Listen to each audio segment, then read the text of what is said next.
हमें इस क्वेश्चन में गिवन है मैन जिसका मास m है वो सस्पेंडेड है एयर में by holding a rope of a balloon जिसका मास कैपिटल M है। सो अगर वो मैन उस रोप के ऊपर क्लाइंब करता है तो उस बलून का मोशन किस डायरेक्शन में होगा हमें डिफाइन करना है। सिंस ये पूरा सिस्टम इक्विलिब्रियम में है, सो अगर वो मैन अपवर्ड या डाउनवर्ड मूव करता है तो वो उस पर्टिकुलर सिस्टम का पार्ट है। And with in the system अगर कोई मूवमेंट हो तो वो इंटरनल फोर्स होता है। एंड इंटरनल फोर्स की वजह से उस सिस्टम के सेंटर ऑफ मास में कोई चेंज नहीं होता, ना तो उसके पोजीशन में, ना तो उसकी वेलोसिटी में, ना तो उसके एक्सेलरेशन में।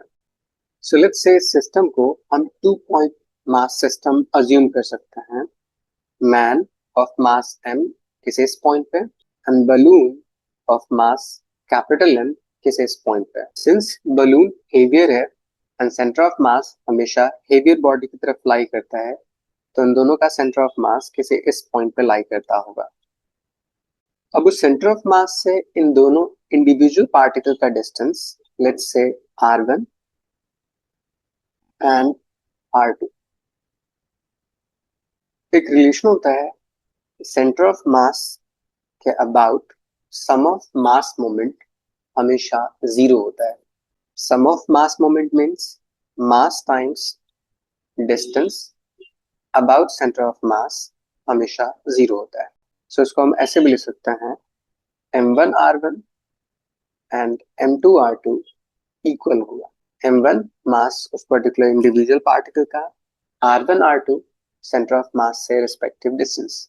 And with in the system कोई भी मूवमेंट हो, internal force and internal force centre of मास में कोई चेंज नहीं कर सकता। सो अगर यहाँ पे मैन अपवर्ड मूव करता हो तो r1 की वैल्यू डिक्रीज करेगी।